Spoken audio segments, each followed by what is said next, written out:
रात के 10 बजे निखिल अपने ऑफिस से लौटते वक्त अपने खास दोस्त पीटर की कब्र पर फूल चढ़ाने के लिए कब्रिस्तान पर पहुंचता है।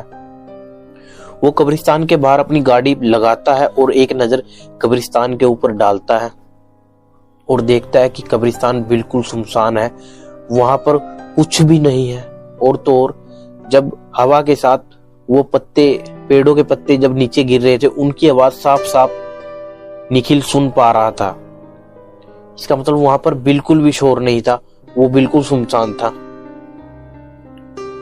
तो निखिल अपने दोस्त की कब्र पर जाता है, वहां पर फूल चढ़ाता है जो अपने साथ लेकर आया था और 2 मिनट का मौन करता है। और जैसे ही फूल चढ़ाने के बाद वो मौन करता है और पीछे मुड़ के देखता है तो उसको एक कब्र पर बैठी हुई छोटी सी बच्ची दिखती है। तो निखिल सोचता है ये बच्ची कौन होगी। तो निखिल देखता है वो बच्ची जिसके हाथ में एक हरे रंग का कांच का टुकड़ा था और वो अपनी आंख पर लगाकर उस हरे रंग के टुकड़े से आसपास की कब्रों को देख रही थी।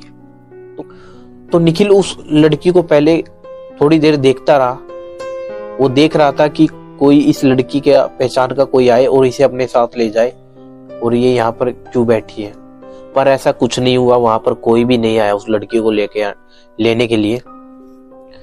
फिर क्या होता है, निखिल उस लड़की के पास जाता है और उस लड़की के पास जाकर जब वो लड़की निखिल को देखती है तो निखिल की तरफ देखकर वो स्माइल करती है और निखिल उस लड़की को पूछता है, बेटा तुम इतनी छोटी हुई, इतनी रात गई, यहाँ पर क्या कर रही हो। और निखिल पूछता है उसको कि तुम्हारे मम्मी पापा कहाँ पर है। फिर वो लड़की बोलती है कि मेरे मम्मी पापा अगले वाले कब्रिस्तान में गए हैं।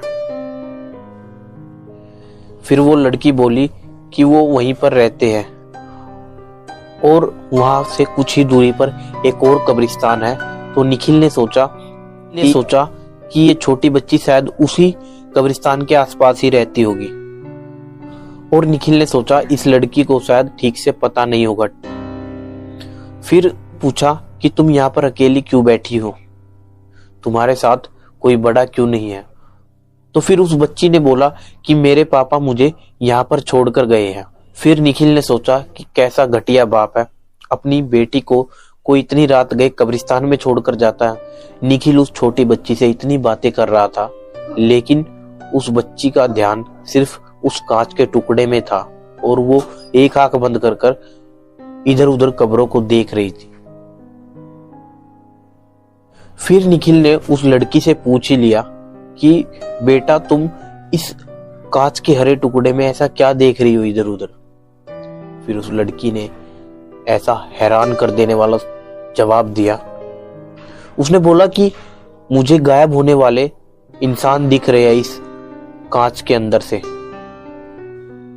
जिसे देखने में मुझे बहुत ही ज्यादा मजा आ रहा है। निखिल चौंकते हुए बोलता है, गायब होने वाले लोग। निखिल को कुछ समझ नहीं आया। फिर वो काफी देर उस लड़की से बात करता रहा। फिर कुछ देर बाद वो उस लड़की को गोद में उठाकर अपने साथ लेकर कब्रिस्तान से बाहर आता है और वो लड़की अपना नाम त्रिशा बताती है निखिल को। और अजीब बात ये थी, जब निखिल ने कब्रिस्तान से बाहर कदम रखा तो उसे बहुत ही ज्यादा तेज ठंड लगने लगी, उसका शरीर कांपने लगा। लेकिन जैसे ही वो कार की तरफ देखता है जहां पर त्रिशा खड़ी थी, उसे वो देखता है त्रिशा को कोई भी फर्क नहीं पड़ रहा है, ठंड नहीं लग रही है। लेकिन निखिल को बहुत ठंड लग रही थी। और उस वक्त त्रिशा कांच के टुकड़े में से निखिल की तरफ ही देख रही थी और त्रिशा ने बताया कि अंकल आपके पीछे कोई है। तो जैसे ही निखिल ने पीछे मुड़कर देखा तो वहां पर कोई भी नहीं था। निखिल को लगा कि त्रिशा मजाक कर रही है और निखिल त्रिशा को बोला, चलो बेटा अब गाड़ी में बैठो, मैं तुम्हें तुम्हारे घर पर छोड़ दूं।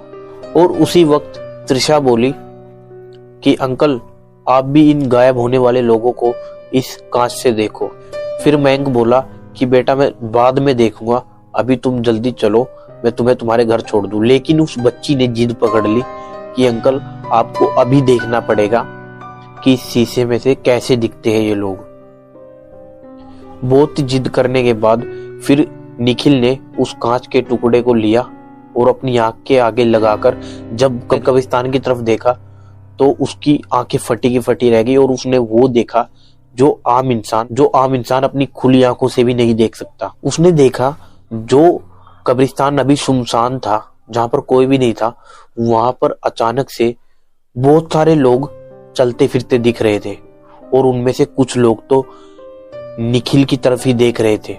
और जब उसने उस कांच के टुकड़े से अपने दाएं बाएं देखा अपनी गाड़ी में, तो उसे दिखा कि 3 जले हुए भयानक इंसान उसको घेर कर रखे हुए थे और त्रिशा की जगह उसे एक छोटा पिशाच दिख रहा था। और वो छोटा पिशाच उसकी तरफ खून से लथपथ अपने मुंह को उसकी तरफ लाते हुए देख रहा था। ये सब कुछ निखिल ने कुछ ही सेकंड में देख लिया था।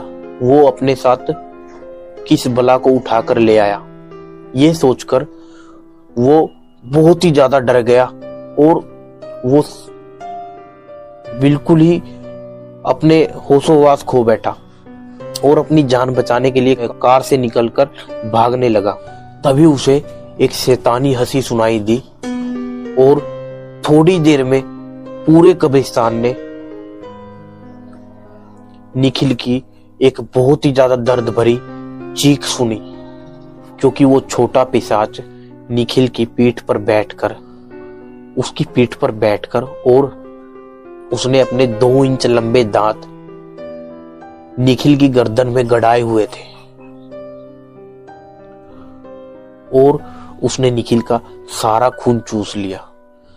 जब उस पिशाच ने निखिल का सारा खून चूस लिया, फिर वो मरकर नीचे गिर गया और वहां के पिशाच, चुड़ैल और प्रेतों ने उसका मांस बहुत ही नोच नोच के खाया।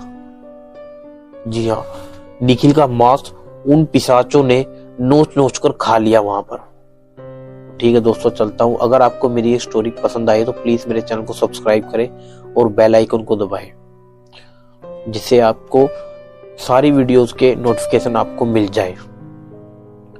तो ठीक है दोस्तों, मिलते हैं आपको अपनी नेक्स्ट वीडियो।